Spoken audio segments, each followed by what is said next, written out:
época que o processo era físico e nós tínhamos que carregar o carrinho de processos pelo fórum para tirar cópia e levar para o escritório.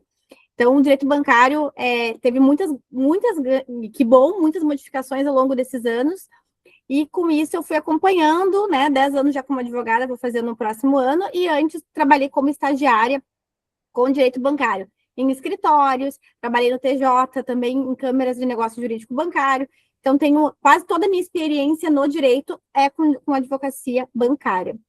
E é muito engraçado isso, porque na escola eu era péssima em matemática, odiava matemática, quase reprovei em matemática, e hoje minha vida é cálculos. E aí fui aprendendo a lidar com o amor pelo direito bancário e com ódio pelos cálculos que eu tinha. Mas no fim tudo virou uma grande união e saudável, digamos assim. Eu gosto de fazer a aula de direito bancário, de cumprimento de sentença, porque muitas pessoas entram com ação revisional, principalmente quando a gente está falando de pessoas que não são propriamente da área como exclusiva, né, que trabalham com uma atuação mais generalizada, mas os processos não são bem finalizados, acabam ficando, vai lá para uma sentença de procedência ou de parcial procedência, finaliza, vai para o segundo grau, trânsito em julgado, e muitas vezes as pessoas não sabem como bem finalizar. E eu senti essa dor bem no início do escritório. Eu me lembro que um dos primeiros processos que eu entrei de revisional de empréstimo consignado era uma ação de um servidor público e era contra o Banco Facta. E o processo foi perfeitamente bem, nós tivemos uma sentença de procedência, foi para segundo grau, foi mantida, o processo voltou, transitou em julgado, e logo depois que o processo transitou em julgado, a Facta entrou em contato com o cliente e ofereceu uma proposta de acordo maravilhosa, que eu não entendi como aquela proposta era tão boa assim, já que era um processo de consignado, o desconto estava seguindo ainda no contra-cheque daquele cliente, e avaliei, fiz o cálculo ali, aceitei o acordo, que era um acordo que a parcela ficaria exatamente como deveria ficar no cumprimento, né, se fôssemos fazer. Então, ficaria uma parcela já mais ou menos 50% do valor que aquele cliente pagava, e continuava o número de parcelas faltantes daquele contrato. Ao olhar de forma fria, eu achei aquele acordo maravilhoso, e ainda tinha R$1.000 de sucumbência. Aceitei o acordo. Passou ali um tempo, comecei a me aprofundar sobre cumprimento de sentença, estudar um pouco mais sobre isso, e fazer cálculos de cumprimento de sentença para teste, para aprender, porque na época eu estava aprendendo, isso já tinha o escritório. Na época eu aprendendo, peguei processos que já tinham transitado em julgado, processos meus mesmo, né, que eu já tinha finalizado. E, para minha surpresa, esse processo que eu achei um acordo maravilhoso, se nós fôssemos para um cumprimento de sentença, primeiro que a sucumbência seria 4 vezes mais. E segundo, que para além da parcela reduzida, nós teríamos uma devolução de valor bem significativa. Ou seja, por uma falta de informação técnica, por uma falta de conhecimento, porque eu não aprendi a fazer esse tipo de cálculo na faculdade e não tinha visto na minha prática profissional de estágios, eu realmente acabei aceitando um acordo que eu achei maravilhoso, quando, na verdade, eu estava colocando o meu cliente até em desvantagem, porque ele tinha valores bem mais expressivos para receber. Então, com isso, eu comecei a estudar cada vez mais cumprimento de sentença, e hoje, dentro do meu escritório, eu tenho um setor específico de cumprimento de sentença. E o que isso impacta dentro de um processo revisional? Bom, toda revisional, ela vai acabar em cumprimento de sentença? Não, nem sempre. A gente vai ter que analisar para entender se esse processo ele vai terminar ou não. Porque dentro de uma linha do tempo, e a gente vai abrir aqui a linha do tempo do processo agora para acompanhar, mas dentro de uma linha do tempo, o processo ele passa por algumas fases. Então, o processo, aqui a gente vai olhar a alienação fiduciária, mas eu vou falar bem mais sobre empréstimo consignado logo a seguir.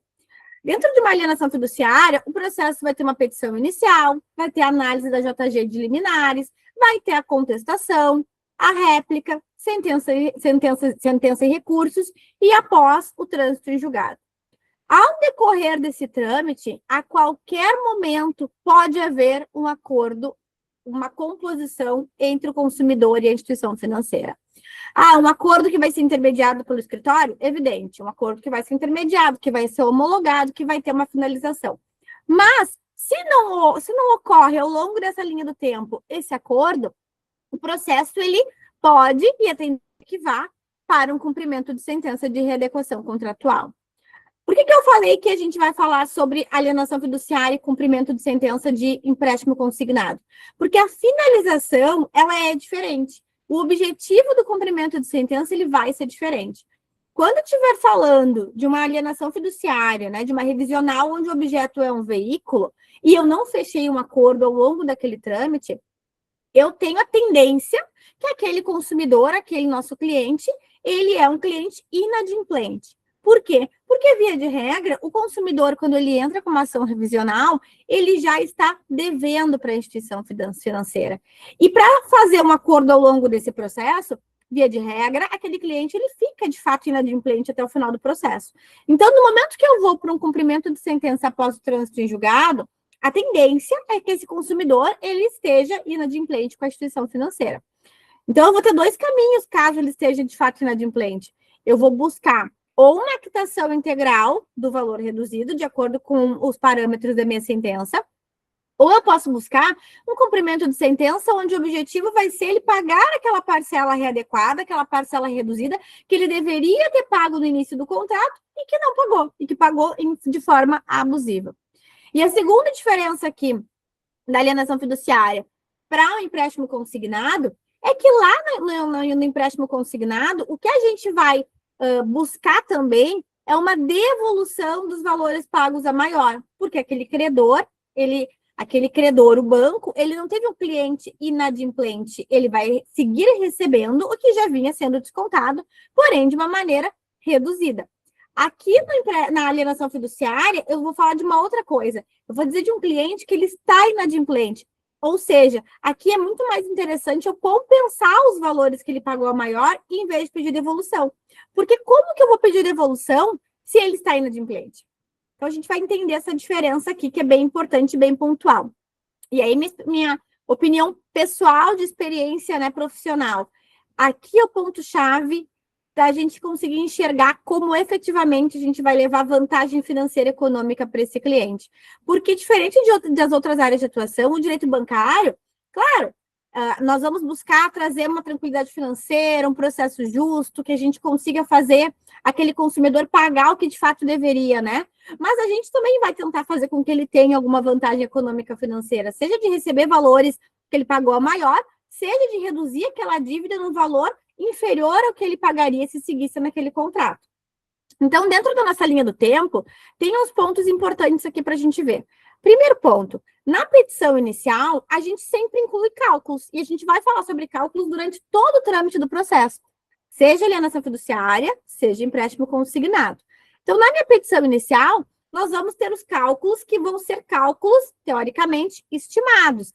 Cálculos que vão vir lá do Banco Central, onde a gente vai buscar a taxa de juros que é a mais adequada para aquele contrato, e a gente vai fazer o cálculo lá na calculadora do cidadão.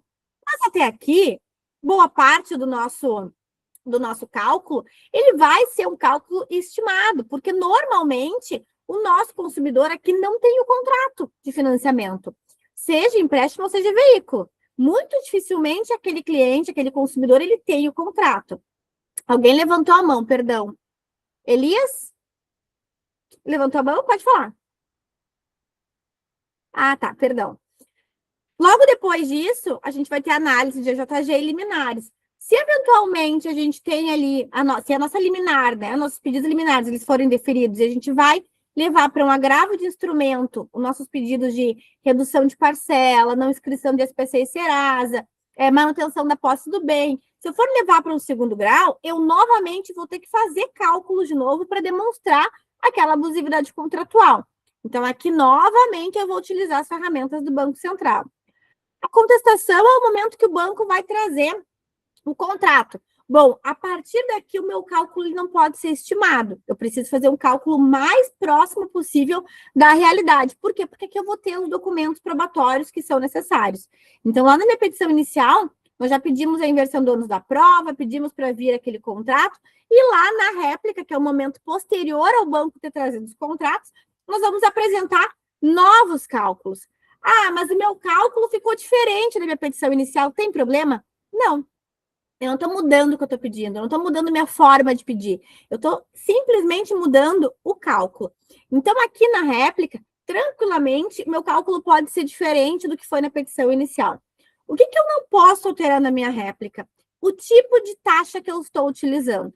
Ou seja, se na minha réplica, se na minha inicial eu falei que o meu contrato era de alienação fiduciária, quando chega na réplica, eu não posso dizer que ele é um contrato de empréstimo consignado. Eu preciso seguir mantendo pelo menos a taxa correta. Eu tendo a taxa correta, eu posso alterar o cálculo, não tem problema nenhum, porque nós não tínhamos a documentação correta e probatória para conseguir fazer o cálculo mais fidedigno. Bom, depois, saiu sentença, né? Tivemos ali uma parcial procedência, uma improcedência, levamos lá para o segundo grau, seguimos apresentando os cálculos, porque aqui a gente vai seguir até o final, né? Até o trânsito em julgado, a gente vai toda a oportunidade possível apresentar os cálculos com coerência, mostrando o valor que o cliente, que o consumidor pagou em abusividade ou pagou acima do que deveria. E aí, depois, o processo ele vai transitar em julgado. Bom, meu processo transitou em julgado, o 523 do CPC diz que eu posso requerer o meu cumprimento definitivo de sentença. Então, a partir daqui, eu já vou entrar na fase de valores, de liquidação de valores. Bom, qual é a análise e o cabimento aqui que eu vou avaliar antes de entrar com cumprimento? Porque aqui é super importante. O direito bancário, e aí é minha opinião pessoal novamente, eu gosto, sou apaixonada pela área porque nós temos previsibilidade estratégica. O que é isso? Eu consigo enxergar os próximos passos que eu preciso dar e se eu tenho chances ou não de êxito. Ah, mas os tribunais X, Y e Z têm divergências. Indubitavelmente tem, sabemos que tem. Mas a gente consegue ter uma precisão um pouco maior, porque nós trabalhamos com números, com cálculos, com taxas, com normativas e regulamentações do Banco Central. Então, antes de entrar com o nosso cumprimento de sentença, o ponto principal aqui é realizar um cálculo prévio, estratégico, para entender o que a gente vai conseguir fazer nesse cumprimento, o que nós vamos conseguir recuperar. Eu me lembro de um caso que nós passamos no escritório muitos anos atrás, de um cliente que chegou e ele chegou com o cumprimento de sentença já realizado, salvo engano, não me lembro se foi defensoria ou se foi um advogado que ele tinha contratado, não me recordo agora, e também não vem ao caso, mas o cumprimento foi feito e ele tinha saldo credor com o banco, ou seja, foi feito um cumprimento de sentença dizendo que ele teria que pagar e falando que o pagamento seria à vista. E aquele consumidor, aquele cliente, quando chegou nesse momento, ele olhou aquilo ali e pensou assim, meu Deus, pensou não, ele verbalizou, né? Eu não tenho esses valores para pagar. Então, estrategicamente, o cumprimento ele precisa ser analisado previamente e, se for o caso, passado para o cliente quanto que ficaria e como ficaria aquele pagamento. A gente vai falar sobre a possibilidade do parcelamento, no caso, principalmente quando for alienação fiduciária, com certeza. Mas aqui é importante a gente entender que a fase do cumprimento de sentença, ela é uma fase que ela vai ter que ter um relacionamento entre o advogado que vai cumprir e aquele consumidor que vai precisar fazer o pagamento. Ah, mas o consumidor ele não vai ter saldo devedor, ele vai ter saldo credor que receber. Maravilhoso. A gente aqui está super alinhado, daí a gente não precisa avisar para o cliente concordar, ele vai concordar com certeza que tem que receber. Mas, se for ao contrário, se ele tiver que realizar pagamentos, é importante deixá-lo ciente aqui nessa fase. Então, qual é o nosso cálculo ali que a gente vai fazer previamente através das plataformas públicas, né? Antes de entrar com o cumprimento de sentença. Primeiro, eu vou lá olhar, vou analisar a minha sentença e vou analisar o meu acordo, se eventualmente teve pedido, né, do banco de trocar a taxa que seria de juros remuneratórios, para ver se teve alguma alteração. E vou avaliar qual é a taxa de juros que me foi dada. Bom, lá no segundo grau, a gente trouxe aqui um exemplo, ó, o que exatamente aqui está falando? Peguei só uma partezinha. No contrato firmado pelas partes em janeiro de 2023, restou pactuada a taxa de juros remuneratórios de 3,10 ao mês e de 44,19 ao ano, sobre o valor financiado. Pelo meio do site do Banco Central do Brasil, plataforma pública, né? É possível constatar que, quando da assinatura do contrato pelas partes, a média do mercado estava apurada em 29,5 ao ano. Ou seja, aquele contrato, ele foi 44,19. E na minha sentença, o juiz falou, peguei só uma partezinha desse processo, mas depois, no dispositivo final, ele fala sobre isso. Ele falou que a média deveria ser 29,5 ao ano. qual é o valor que eu vou utilizar? Qual é a taxa que eu vou utilizar aqui para fazer o meu cálculo? Não é os 44,19, porque eu já sei que esse valor está acima da média do mercado. Eu vou usar o 29,05% ao ano. Na minha sentença, essa taxa de juros ela vai estar expressa. O juiz vai me dizer exatamente quanto deveria ser. Via de regra, ele vai dizer, se nós ganharmos, né, a taxa de juros remuneratórios, ele vai dizer exatamente o que nós pedimos, na inicial, na réplica, posterior, em fase recursal. Então, aqui é importante, nós temos sempre que trazer essa informação.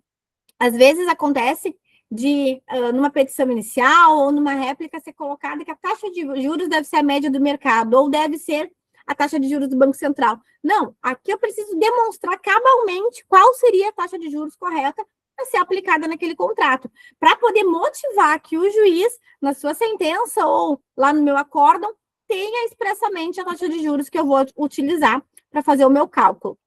Então, se eu já tenho aqui a minha taxa de juros que deve ser aplicada, eu já tenho a principal informação, que é quanto que eu vou colocar ali no meu cálculo. Qual é o segundo local que eu preciso ir? A calculadora do cidadão. Plataforma pública, gratuita, dentro lá do site do Banco Central, onde eu vou elaborar os meus cálculos. Uma dúvida que eu queria questionar vocês. Alguém aqui tem dificuldades com a plataforma do Banco Central, com a taxa de juros e com a calculadora do cidadão? Se não quiser falar, não precisa, mas se puder, pelo menos levantar a mão, depois eu envio ali os links de acesso direto da plataforma, tanto do calculadora do cidadão quanto da taxa de juros remuneratória, para a gente poder ficar alinhado e para poder facilitar a atuação profissional de cada um. Bom, então, qual é o próximo passo? Já tenho minha taxa de juros que deveria ser, já sei utilizar a minha calculadora do cidadão. Terezinha, tudo bem, Terezinha? Mando sim, pode deixar que eu vou enviar. Bom, tenho já ali a minha taxa de juros, tenho já a calculadora do cidadão, que são duas plataformas públicas e gratuitas, vou colocar as informações necessárias ali para poder verificar se aquela taxa, se aquela parcela que aquele consumidor pagou, né, estava pagando, está acima da média e quanto está acima da média. Esse é meu primeiro ponto. Por que eu estou falando isso? Mas já foi dado taxa de juros acima da média? Com certeza está. Se foi dada uma taxa de juros reduzida, né, abaixo do que foi aquele contrato, provavelmente aquela parcela, sim, ela está acima da média. Mas a gente também tem que ver se a mora foi descaracterizada, se teve limitação da taxa de juros, se teve capitalização, que são taxas e cláusulas que vão fazer com que talvez aquele período de inadimplência, e aqui falando no caso de alienação fiduciária, às vezes fique um valor muito exorbitante, muito acima do que deveria, não, porque aqui a gente já está falando do que de fato deveria, né? A gente está de acordo com o que o juiz definiu. Mas talvez fique acima do que aquele consumidor queira pagar naquele momento para um cumprimento. Mas então o consumidor nunca vai pagar aquele contrato. Vai, com certeza. Mas a gente tem que analisar se ele vai ter que, se o principal meio de reduzir a dívida vai ser num cumprimento ou vai ser num acordo. E aqui falando de alienação fiduciária, porque se for no caso de empréstimo consignado, eu tenho que ter em mente que eu vou lutar pela parcela reduzida e readequada de acordo com a taxa de juros e o cálculo que eu vou realizar.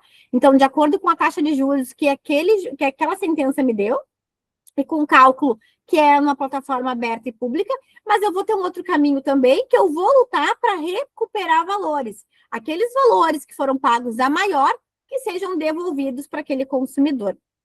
Eu vou me aprofundar um pouco mais em alienação fiduciária nesse momento, porque empréstimo consignado ao final da nossa aula, eu vou abrir um processo em tempo real com vocês de cumprimento de sentença, um processo de 2026 de empréstimo consignado, onde em menos de 2 meses nós já tivemos, inclusive, o pagamento do banco ali do valor da diferença que aquele consumidor pagou a maior. Então, nós vamos se aprofundar agora em alienação fiduciária, porque é algo diferente, é algo que faz a atuação profissional ela ter um pouco mais de objetivo e intenção, digamos assim. Bom, no caso do cumprimento, a sentença ou um acórdão já darão a taxa de juros. Diferente da fase de instrução, que eu preciso impulsionar o processo e mencionar muitas e muitas vezes qual é a taxa que eu gostaria que fosse utilizada. Sendo assim, apenas é necessário realizarmos o cálculo.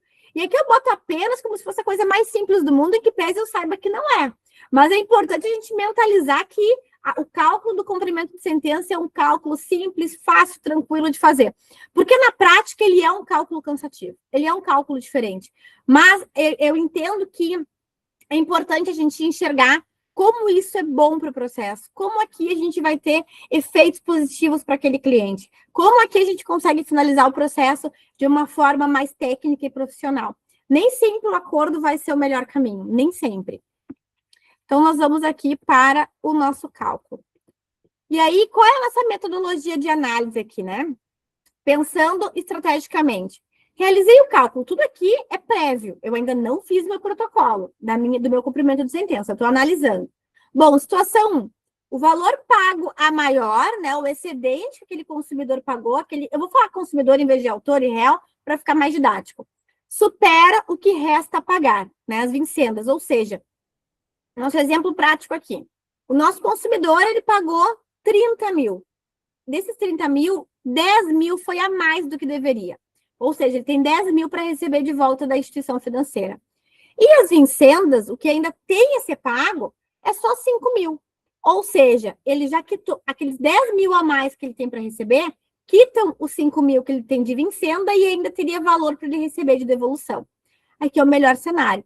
Então, nesse caso, o cumprimento de sentença, nós vamos entrar pedindo a quitação daquele contrato e a devolução dos valores que foram pagos a maior, né? O valor remanescente devidamente corrigido, obviamente. Então, esse é o cenário onde o cumprimento de sentença vai me trazer valores de devolução, uma quitação, então eu vou pedir uma obrigação também de fazer. Tem dois caminhos, nós podemos pedir a obrigação de fazer, né? Dando a quitação num processo e o cumprimento de sentença de valores, de devolução de valores em outro. Posso, porque eu vou tramitar, vou trabalhar com dois tipos de procedimento, eu vou trabalhar com valores e com obrigação de fazer, mas eu também posso fazer o mesmo cumprimento, dizendo que eu quero tanto a obrigação de fazer para dar a quitação daquele contrato e liberar gravames e sair de SPC Serasa e negativações, quanto para devolver os valores que foram pagos a maior. Então, esse é o primeiro cenário, é o cenário onde o consumidor ele é credor do banco, ele quitou o contrato e ele ainda tem valores para receber. E qual é o segundo cenário? É quando o saldo devedor ele é maior que o saldo credor. Ou seja, daqueles 30 mil que aquele consumidor pagou, 10 mil ele pagou a maior. Mas o que ele tem para pagar ainda, né? O remanescente que ele está devendo ainda para o banco, não é 10 mil, é 15. Ou seja, o que ele tem para receber paga, parcial aquele débito, mas ele ainda tem um saldo devedor com o banco. E aí, o que nós temos aqui de possibilidade, né? E lembrando que a gente está fazendo uma análise pré-protocolo. Bom, o consumidor ele ainda deve, o valor é superior. Quais são as nossas opções? O acordo judicial, então a gente já tem o cálculo correto, dizendo quanto de fato aquele consumidor deve, diferente do que a instituição financeira está dizendo que é 15 mil, na verdade é só 5, porque no nosso exemplo 10 mil o consumidor pagou a maior. Ou a gente vai entrar com cumprimento de sentença, e aí, nesse caso, a gente vai pedir para ele fazer ou o pagamento do débito integral, se ele possuir aquele valor, né, daqueles 5 mil remanescente, ou a gente vai pedir para esse cumprimento de sentença ser para ele pagar as parcelas readequadas. Ou seja, ele tinha 10 mil a mais que ele pagou, o débito dele é 15 mil. Os 10 mil cobriu 10 mil da dívida, sobrou 5 mil, e aqueles 5 mil nós queremos que o nosso consumidor comece a pagar de forma readequada através de parcelas, de depósito judicial, no valor que deveria ser, né, de acordo com nossos cálculos. E aí nós temos aqui a tela de como nós fazemos aquele cálculo. Mas o consumidor ele pode fazer um acordo parcelado com a instituição financeira sem precisar fazer um cumprimento. Pode, mas o que eu sempre recomendo, e digo isso internamente lá no escritório, é que o cumprimento de sentença ele traz segurança jurídica. Se eventualmente aquele consumidor recebeu na sua casa, da instituição financeira, os novos boletos, já na parcela reduzida e readequada, exatamente como é a parcela que deveria ser no cumprimento de sentença, e não tem uma minuta dizendo exatamente o que vai, quanto tempo ele vai pagar, ou quanto tempo ele não vai pagar. não diz a taxa de juros, caso ele fique inadimplente daquele novo boleto, nós temos risco dele ficar devendo novamente para a instituição financeira, e aí, nesse caso, nós já temos o trânsito em julgado, nós já temos uma ação que já delimitou a taxa de juros, então vai ser muito mais difícil de conseguir corrigir essa situação. O cumprimento de sentença, ele traz segurança jurídica porque ele vai dizer exatamente quanto aquele consumidor ficou devendo, exatamente quantas parcelas ele deve fazer de pagamento remanescente, e esses pagamentos nós pedimos que sejam através de depósito judicial. Para quê? Para o banco só expedir a partir de cada pagamento que é realizado, sem chance de eventualmente criar um novo contrato, uma concessão de dívida, ou alguma coisa que coloque o consumidor em desvantagem novamente. Porque na prática o que acontece muito é que, eventualmente, a instituição financeira tenta fazer um novo acordo, né? Seja um acordo de quitação, mas aqui a gente está falando de parcelas reduzidas, parcelas adequadas, diretamente com o credor, e quando vão enviar para ele essa parcela reduzida, manda uma concessão de dívida, abrindo mão de direitos. E a gente tem que ter muito cuidado aqui quando a gente vai fazer algo direto com a instituição financeira, justamente para não abrirmos mão de direitos futuros, principalmente, porque aqui não está nem sendo discutido muitas vezes aquele contrato que está naquele processo, né, onde a gente está realmente discutindo cláusulas. Às vezes, abrir mão de direitos futuros, a gente também está abrindo mão de, eventualmente, um vício que vai ser encontrado naquele bem, um vício oculto, ou, eventualmente, de uma indenização por alguma outra coisa que não foi discutida naquele contrato, naquele processo originário daquele contrato. Então, aqui é um ponto de atenção para a gente observar. Bom, e onde que aqueles cálculos são realizados, né? E eu falei que eu vou enviar o link ali para vocês. Essa primeira tela que está aqui, ele é a tela da calculadora do cidadão. É a tela que o link que nós vamos usar em todas as fases do processo. Bom, aqui estamos falando de cumprimento. Como que eu entendo a utilização dessa plataforma que é pública? Primeiro, eu vou lá no meu financiamento e vou clicar na opção prestações fixas. Por quê? Porque aqui nós estamos discutindo, seja alienação fiduciária ou empréstimo consignado, parcelas fixas. Via de regra, as parcelas que vão ser mutáveis são de créditos imobiliários, que nesse caso a gente não vai adentrar aqui, porque é muito mais complexo. Em uma hora a gente não conseguiria debater tudo sobre crédito imobiliário. Bom, número de meses, o que é? São a quantidade de parcelas que foram feito aquele financiamento. Quais parcelas foram feitas? Foi feito em 48, foi feito em 72, foi feito em 96. Bom, o número de meses é a totalidade das parcelas. Taxa de juros mensais. O que eu coloco aqui de taxa de juros? Taxa de juros. Exatamente o que o juiz me deu em sentença ou que foi dado lá em acórdão. Qual é a taxa de juros correta para aquele tipo de contrato? Depois, valor da prestação. Aqui eu deixo em branco. Por quê? Porque aqui eu quero descobrir. É quase como uma regra de 3.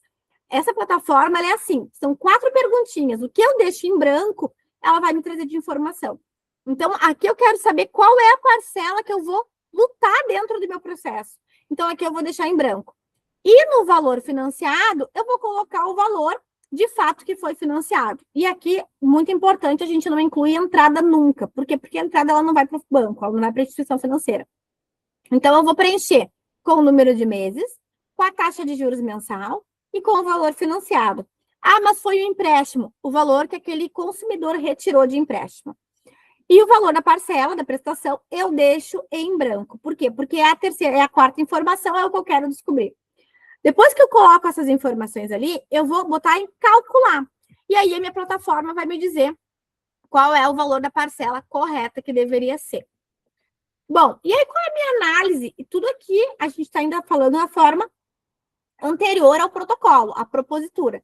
Aqui eu estou demonstrando, eu estou avaliando e demonstrando se vale a pena, de fato, entrar com esse cumprimento.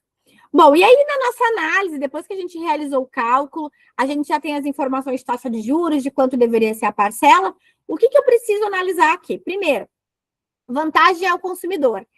Esse cálculo já me diz qual é o valor da minha parcela reduzida, e ele também vai me dizer, de uma forma muito simplória, uma conta muito fácil de fazer, quanto aquele consumidor pagou a maior. Exemplo, se a minha parcela reduzida ela for R$500 e a originária ela fosse 1.000, eu tenho R$500 ali que aquele consumidor pagou a maior. Se ele pagou 10 parcelas, 500 vezes 10. Quanto que vai dar? bom, é o valor ali que a gente vai dizer que ele pagou maior. Então, primeira coisa que eu vou analisar, vantagem ao consumidor. É vantajoso entrar com cumprimento de sentença? Ele vai quitar aquele contrato? Ou ele vai ter valores para receber a maior? Ou, em última hipótese, ele vai ter valores para pagar as parcelas readequadas? Bom, daí é um caso de cumprimento. Nós temos uma proposta de acordo onde o saldo devedor do consumidor ele é 50 mil, em readequação ficaria 30, e no acordo que nós já temos proposta ficaria 10. Bom, se eu já tenho esses números, eu evidentemente já sei qual que seria o mais vantajoso. E para conseguir essas informações, nessa fase do processo eu já tenho tudo.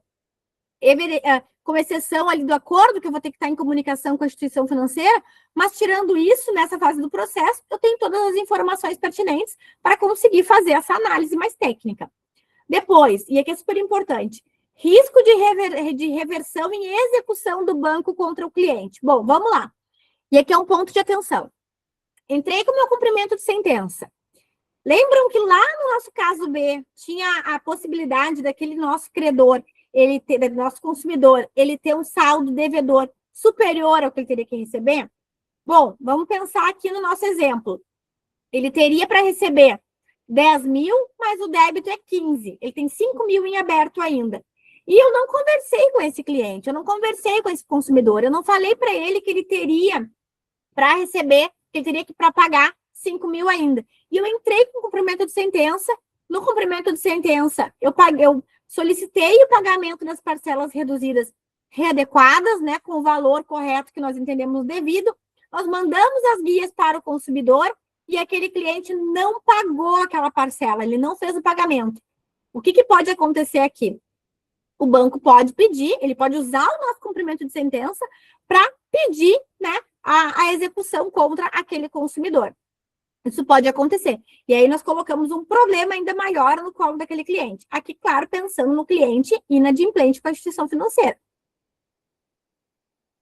Porque o caso do cliente que é consignado, ele nunca deixou de pagar. Então, esse risco não existe. Esse risco só vai existir quando for alienação fiduciária, via de regra, alienação fiduciária, ou débitos que não são consignados. Depois, qual é a nossa terceira avaliação? A quitação do contrato. O meu cumprimento, ele vai quitar o meu contrato? O meu cumprimento, ele vai conseguir fazer essa quitação ocorrer sem necessidade daquele consumidor seguir fazendo pagamento? Também é um ponto de atenção. Por quê? Porque aqui, às vezes, o consumidor ele vai querer quitar à vista, ele vai querer fazer aquele pagamento. Eu não preciso pedir a guia de depósito judicial. Eu posso pedir uma guia única.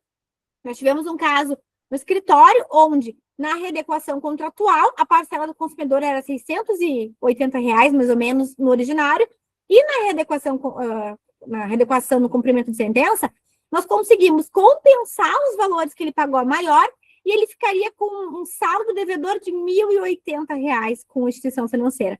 E aí ele poderia pagar através do depósito judicial em parcelas reduzidas, né, de acordo com a quantidade de parcelas que faltavam, mas nós demos a possibilidade para ele, e ele concordou, em pagar em uma guia única de depósito judicial e já, de imediato, conseguir as suas liberações em gravame, SPC e Serasa, e conseguir voltar a ter uma vida financeira tranquila e estável. Porque é isso que nós buscamos com o direito bancário.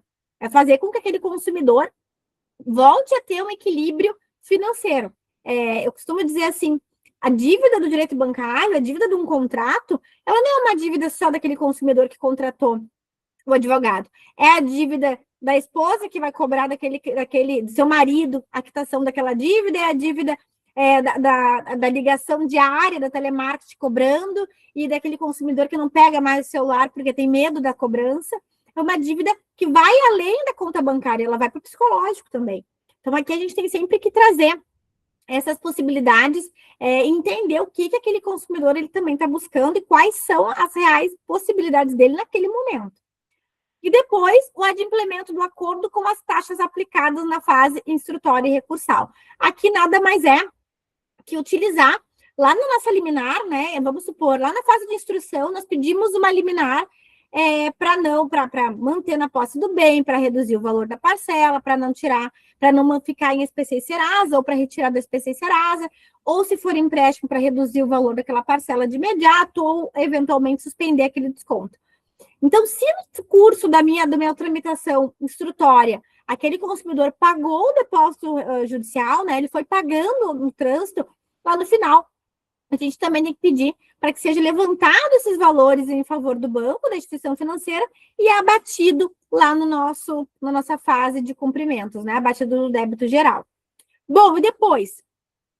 Retorno financeiro de pagamentos indevidos. E aqui a gente está falando mais precisamente dos casos de empréstimos consignados, onde o que a gente vai buscar também, além de uma parcela reduzida, de uma parcela inferior ao valor que aquele consumidor estava pagando, nós vamos tentar buscar valores de devolução, né, do que foi pago a maior, e aqui corrigidos.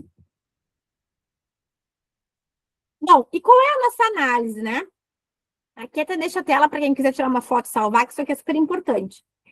Quais são as informações que eu preciso ter para poder fazer o meu cumprimento? E aqui a gente já passou da nossa fase de análise para, de fato, fazer o protocolo.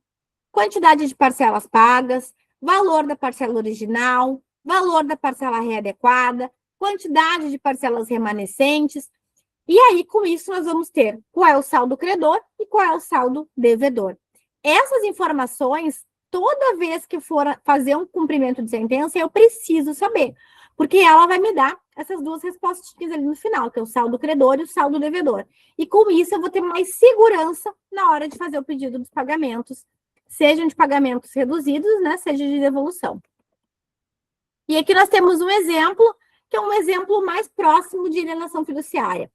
Valor da parcela original, aqui no nosso exemplo, R$1.000. Valor da parcela readequada, 550. Quantidade de parcelas contratadas, né, lá no contrato da instituição financeira com o consumidor, 48. Quantidade de parcelas pagas, 28.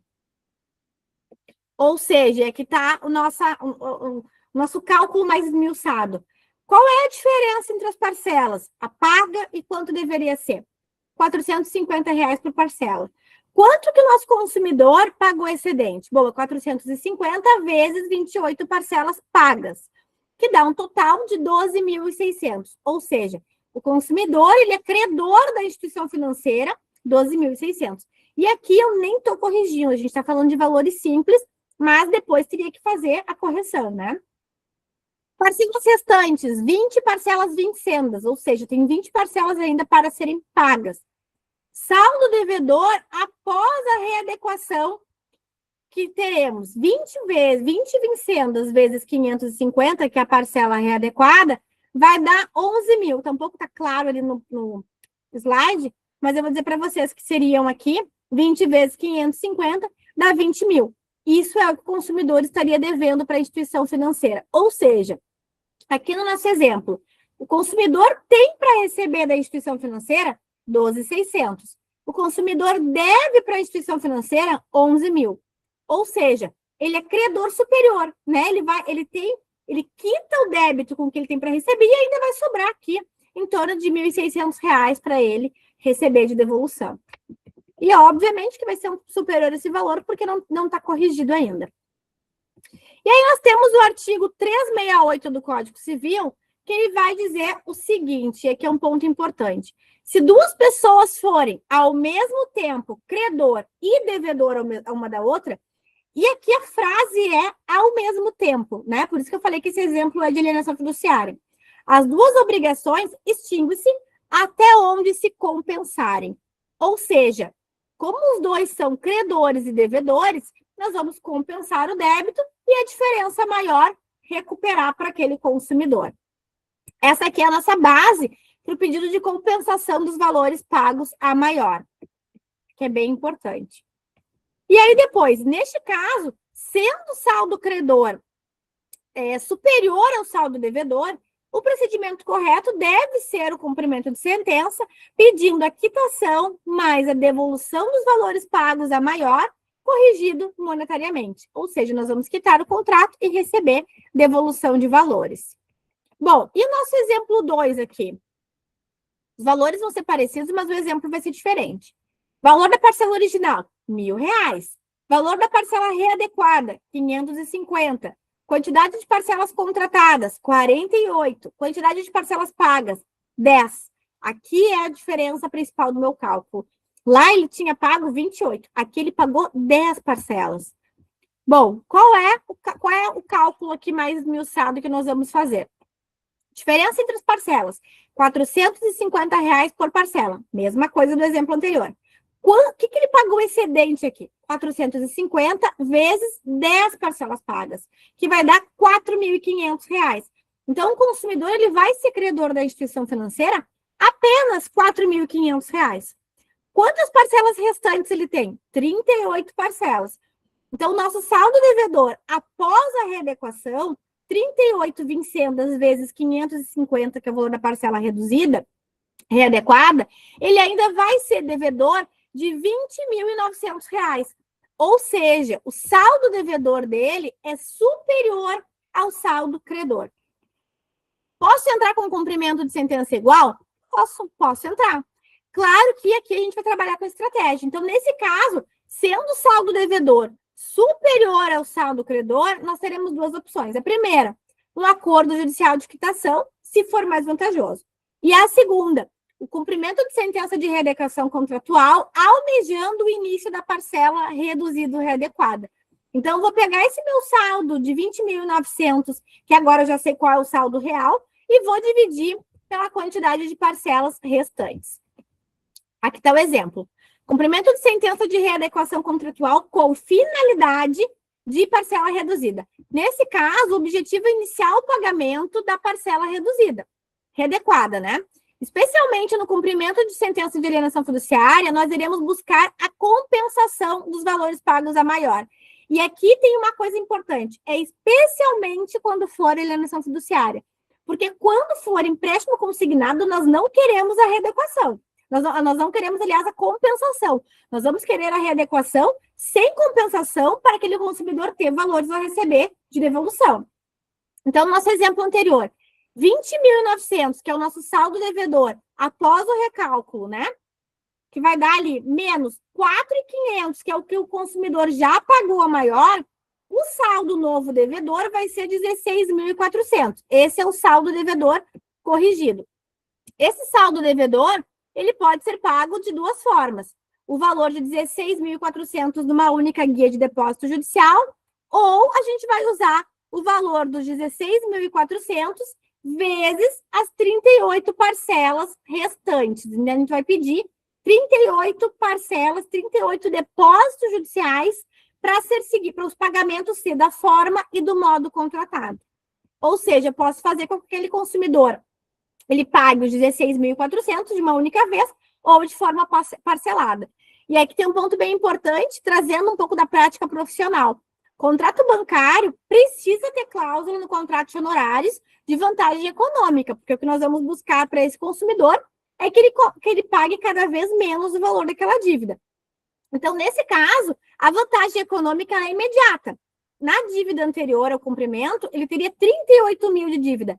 A dívida posterior ao cumprimento de readequação ficaria 16.400. Ou seja, de 38 mil, que era a dívida antes de entrar com a revisional, no cumprimento de sentença, nós já reduzimos para 16.400. Tá? Que a gente está falando de um bom e significativo valor de redução de dívida. E quais são nossos principais pedidos da readequação contratual de cumprimento de sentença de alienação fiduciária? Primeiro, se o saldo credor quitar, nós vamos pedir a restituição de valores. Nós vamos pedir a compensação do que ele pagou a maior e nós vamos pedir, se quitar, né, a declaração de quitação. Reconhecimento judicial de que aquele contrato está realmente quitado, liquidado. Se o saldo credor não quitar o contrato, nós vamos pedir as guias de depósito judicial, autorização, né, por depósito judicial das parcelas do novo valor readequado, mantendo a periodicidade contratada. Ou seja, temos 38 parcelas ainda restantes, nós vamos pedir 38 guias de depósito judicial. E, super importante, aqui é um ponto de atenção também, a manutenção da posse do bem. Então, nós também vamos pedir a garantia de que o consumidor permaneça com o bem até o adimplemento total das parcelas reduzidas nesse cumprimento de sentença. Ah, mas lá na nossa sentença já foi dado a manutenção da posse do bem. Via de regra, quando nós conseguimos ali nós pedimos, quando nós conseguimos a parcela, a taxa de juros remuneratória reduzida, nós conseguimos também a manutenção dessas liminares, né? Da manutenção de posse, redução da parcela, não negativação. Mas aqui é o cumprimento de sentença. Então, eu reforço que lá na minha fase de instrução ou na minha fase recursal, nós já ganhamos a manutenção da posse do bem e nós vamos pedir a garantia que ela se mantenha aqui para que não tenha busca e apreensão no decorrer desses pagamentos aí dos depósitos judiciais das parcelas reduzidas. Bom, depois, né? Veículo, falamos que termina sempre ou em acordo ou em cumprimento de sentença, que pode haver a quitação, ou que não tendo a quitação de forma única, né, num único pagamento, podemos pagar de forma parcelada a parcela reduzida. E no caso do cumprimento de sentença de empréstimo consignado? Bom, eu costumo dizer aqui que a gente trabalha com uma poupança aqui. Porque eu vou querer que aquele consumidor pague a parcela reduzida, mas eu nunca posso me esquecer que ele já pagou parcelas, ele já pagou um período ali, provavelmente, de parcelas acima do que deveria. Então, nesse caso, ele tendo pago o valor de parcela acima do que deveria, eu vou fazer o pedido para ele receber de volta.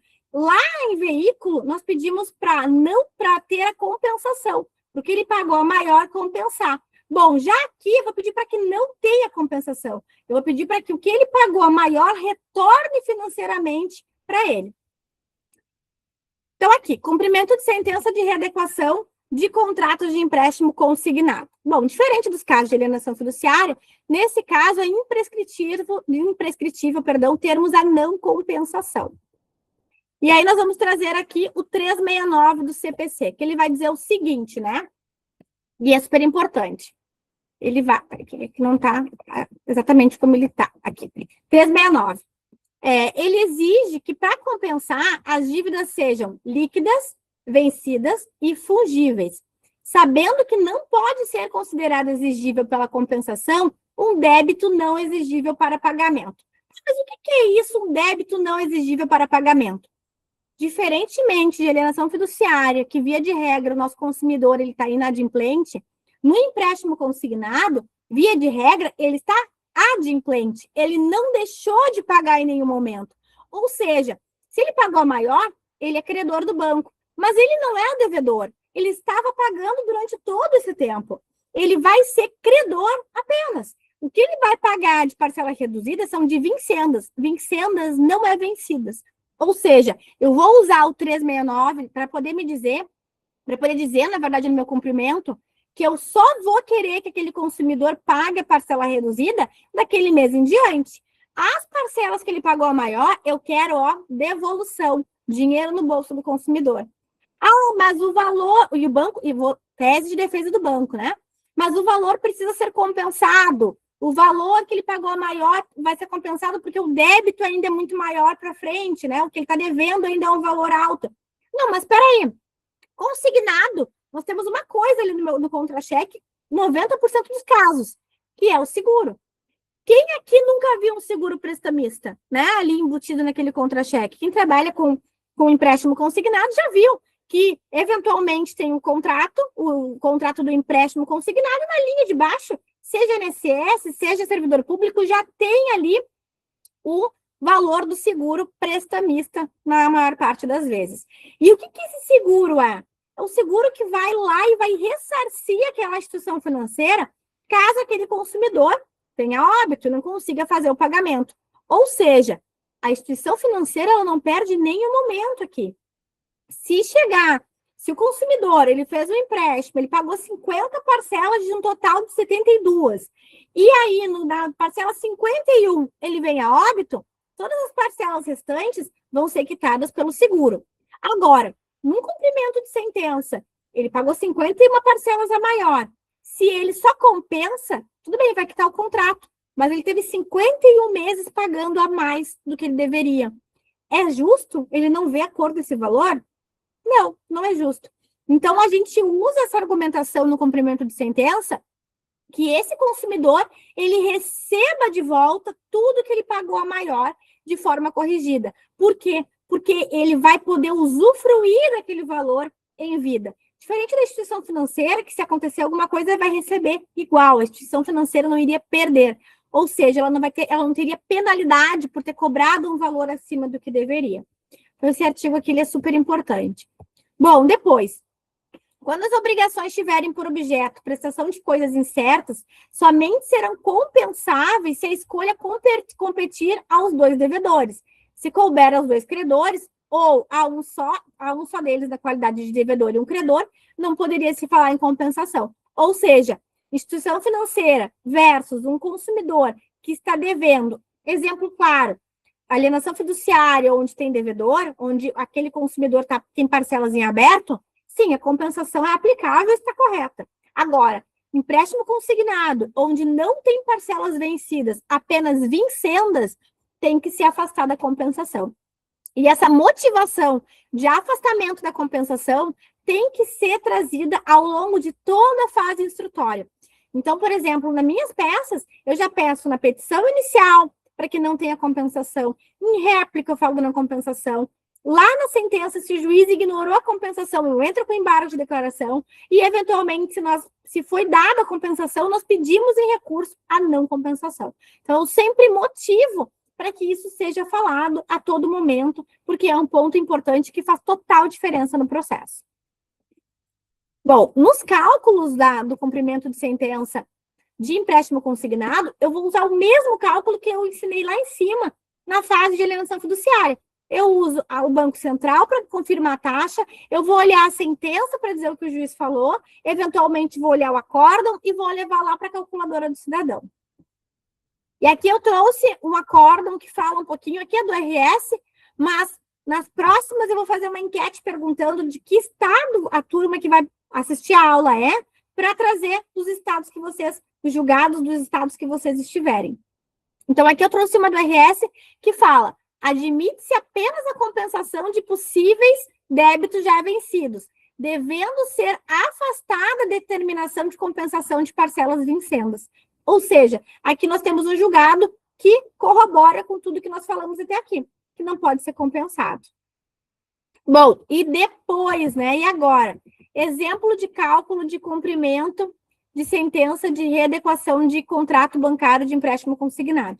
Então, eu trouxe aqui um cálculo exatamente igual que nós falamos de alienação fiduciária, porém aqui ele é um cálculo de empréstimo, onde parcela original, R$ 800, parcela readequada, 499, modalidade do consignado, servidor público, quantidade de parcelas reduzidas, quantidade de parcelas realizadas, 84, diferença da parcela paga, 51, né? Quantidade de parcelas pagas, 51, diferença entre as parcelas, R$301. Então, para vocês enxergarem de uma forma muito simples, por que é importante pedir para não ter a compensação? Total a maior, R$301, que foi a diferença paga maior, vezes 51 parcelas que aquele consumidor pagou. 15.351. Se eu fosse pedir, se eu não fosse falar da compensação, esse valor seria compensado. Agora, como eu falei a todo momento que eu queria que não tivesse a compensação, lá no final, esse valor que ainda vai ser corrigido, volta para o consumidor. E aí, no exemplo anterior, né? Quais são as questões que eu preciso trazer que são importantes aqui? Bom, o contrato, ele está inadimplente? Não. Isso aqui é uma coisa importante. Depois, a instituição financeira possui algum risco de inadimplência? Não. Se ele não pagar, o seguro paga. 3. Empréstimos consignados possuem, na maior parte das vezes, seguro, que quitariam a dívida no caso do óbito. Ou seja, o risco do banco é zero.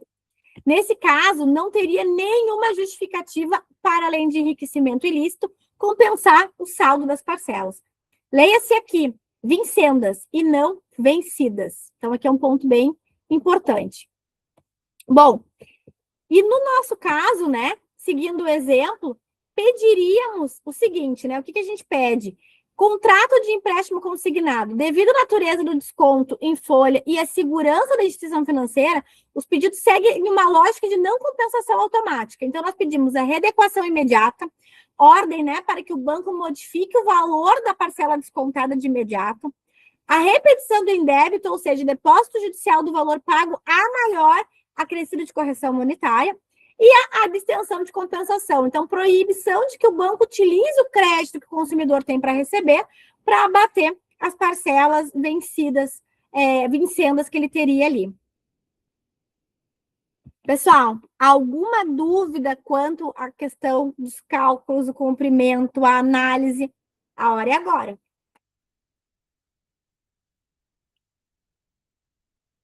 Não temos dúvidas.